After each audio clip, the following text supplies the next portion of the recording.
Welcome to the best channel about NBA basketball, NBA Dynasty. We talk not only about basketball itself, but also about what happens beyond the court. Today, I'm going to tell you about Shaq O'Neal. This affable giant could rip the hoop out of the backboard with his strength, striking fear into his opponents on the court, earning him the title of the most dominant player. His rivalries are still talked about to this day, but everyone has recognized that despite his imposing appearance and incredible size, he has a soft and gentle heart. Even during his playing career, his popularity extended beyond basketball. He appeared in movies and music videos, befriended artists, and was generally a media personality. Fans loved this side of Shaq, but sometimes it led to conflicts with teammates and other players who felt that he didn't take the game seriously enough. The lack of discipline was a particular bone of contention for Shaq, especially from the discipline master himself, Kobe Bryant.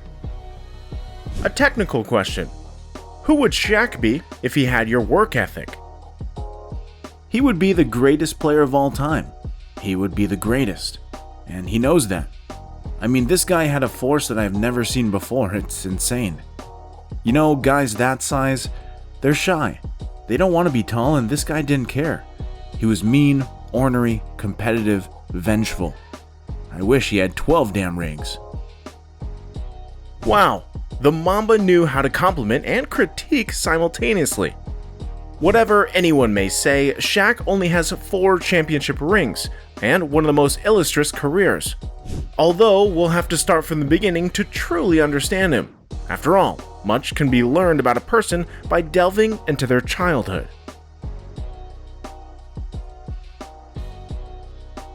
Shaq's family was fairly poor. His father left them when he was just a baby, so his mother took on the role of raising him, and a stepfather entered the picture a bit later. This stepfather was a stern man. A sergeant in the armed forces, he often disciplined the future basketball legend, but later, Shaq mentioned that such an upbringing had benefited him and helped shape him. It's no secret that even in his childhood, the boy stood out due to his enormous size, and sometimes this led to less than pleasant situations. Sorry to interrupt you. I saw her almost get into a fight with a bus driver. Over what? I don't know what the rules are now, but let's say up to age 5 you can ride for free, and I'm a big kid, and she's pulling me on the bus, and they're yelling at us, "Hey, you gotta pay that extra $1. And he's like, "No, he's only 5. "Ma'am, you're lying. He's not 5. So they get into a fight, but you know my mom, she's really tough. Of course, now the basketball player has learned to approach all these situations with humor, but I think we can all imagine how uncomfortable it must have been for him. Later, Shaq admitted that sometimes people could hurt him so much that he would go home and cry into his pillow. Can you believe that? All of this toughened the character of the young athlete, and at 17 he enters Louisiana State University, LSU. Although he could have chosen any university in the country, he settled on LSU for a reason. Here's how Shaq himself explains his choice. "When I first met Dale Brown in the gym in Germany, I didn't know anything about the state of Louisiana. I've never given the right answer to the question, why I chose LSU. And here's why I chose LSU.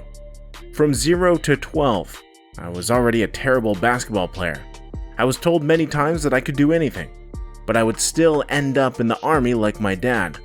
So I'm sitting at home and my dad storms in, hits me in the chest and says, 'Some guy named Dale Brown wants to coach me, and you might get a scholarship.' I met Dale Brown, and I asked him if he could give me exercises to strengthen my lower body. He looked at me and asked, 'How long have you been in the army?' I'm only 13, and Dale Brown was astonished. 'What?' So Dale Brown sent me exercises every week, and I had to walk half a mile to get them from him. So when I returned to the United States and became a player, every college wanted to see me." It can be said that a fortunate series of events led Shaq not only to Louisiana State University, where his 400-pound statue now stands, but also to basketball.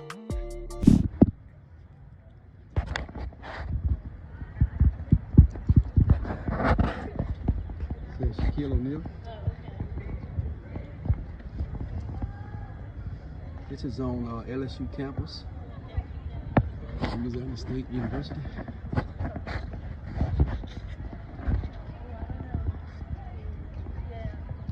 At LSU, the basketball player studied for 3 years, became the NCAA Player of the Year, and put forth his candidacy for the NBA draft.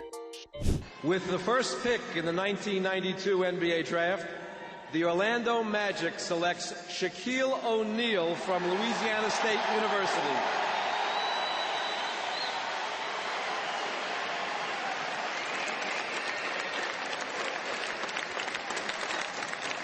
Orlando immediately offered the young star a lucrative contract. His challenging childhood was coming to an end.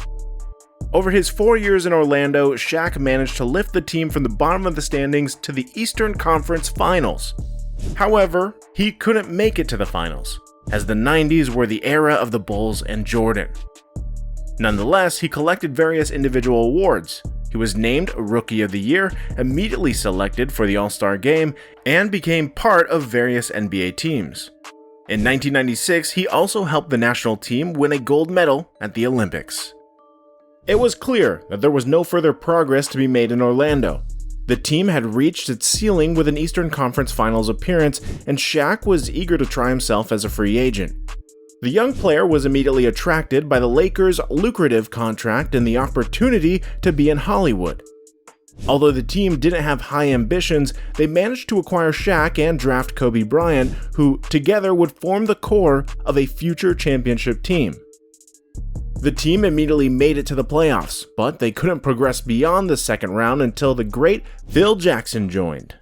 He brought the triangle offense to the young team, propelling them to 3 consecutive championships. It was during this time that the O'Neal-Bryant duo flourished, and Shaq showcased some of the best statistics in his career. What are your best memories of Shaq's career? Write them in the comments below. Victories tend to come to an end. The same happened with the Lakers. The last season was a surprise for the club's fans. A disappointing performance in the playoffs and unclear tensions throughout the season. The team was magnificent on the court, but not off it. Inside the club, a conflict had been brewing for some time where Phil Jackson bet on Shaq while the club's management favored the young and hardworking Bryant. Everyone had grievances against each other. Kobe criticized Shaq for his lack of work ethic and for returning overweight after vacations, and Phil criticized Kobe for taking too much upon himself, and Shaq remained steadfast, demanding more attention and respect. You know what happened next? Bryant became the face of the Lakers for many years, while Shaq was traded to the Miami Heat. Yet, Shaq remained a formidable force, as evidenced by one of the games in his final Lakers season, where he got into a skirmish with a Chicago Bulls player and several teammates had to intervene to separate them. Coming to the Miami Heat, the center promised to bring a championship and immediately clarified the situation about whose team it was. The experience he gained with the Lakers made its mark, and at his first press conference he said, "I know you want to ask me, whose team is it? I'm telling you, it's Dwayne Wade's team. He's one of those guards who can lead and do great things, and I'm just his big brother here to support him. So it's Dwayne Wade's team, and we don't want any questions this year about whose team it is. I'm just telling it like it is. We're going to get it done together." And as you know, Shaq kept his promises. The year 2006 became a real joy for Heat fans, bringing them their first championship. However, the years with the Heat would be a real challenge for the big man. Once again, it was about work ethic, something that was deeply ingrained in the culture of the Florida-based club. Stern team president Pat Riley set standards for player physique. Backcourt players weren't allowed to have more than 6% body fat, forwards no more than 8%, and centers no more than 10%. That constant scrutiny from the administration drove the carefree center, who lived life to the fullest, crazy. This attitude led to confrontations and clashes. After winning the championship, Shaq began to suffer from constant injuries and blamed club president Pat Riley and his demands for weight loss. Meanwhile, Riley believed Shaq was faking it. The Heat would become the last team where the legendary center would win a championship and consistently display his incredible play. In the future, he would play alongside Steve Nash in the Phoenix Suns, with LeBron in Cleveland and in Boston. In Cleveland, he became the oldest active player, and in 2011, he announced the end of his career on Twitter and later held a press conference in his unique style. Thank you for coming. I never thought this day would come, and I just want to say, who's this? Yeah, really? You want me to come and apply for the position of general manager of the New York Knicks? Alright, sure. I'll head over right after this press conference. Okay, thanks. That was the president of the Knicks. He wants me to come over right after the press conference and try my hand at being a GM. Nice joke, Shaq. Of course, no one entrusted him with the role of general manager, but his post-basketball career didn't just stall, it took off. His name wasn't just remembered, it was mentioned even more frequently than before. The scope of his activities is inviolable. He managed to appear in over 20 films, release several rap albums, venture into wrestling promotion, write 5 autobiographies, gather more than 15 million followers on Instagram, and on top of all of that, he still works as a basketball analyst at ESPN, continuing to entertain basketball fans with his presence and making bold and controversial statements. As for conflicts during his career, they have remained in the past. The player forgave everyone, just as he was forgiven. The rivalries have been forgotten, and now they are only remembered as jokes during broadcasts. The perfect example is the relationship between Shaq and the tough forward Charles Barkley, with whom they now work at ESPN. Their constant arguments have turned into nothing more than a studio meme, although in the past, their relationship was far from ideal. Lakers are trying to get out and break now, but the wrong people are shooting. I wouldn't want Fisher necessarily to take that shot that fast. Oh, and there's a swing by O'Neal, and they got a brouhaha on the floor.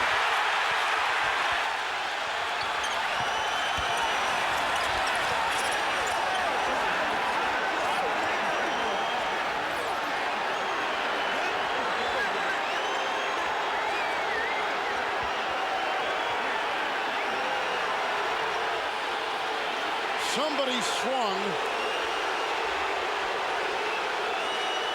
but we'll have to see who. And now, here's what we have today.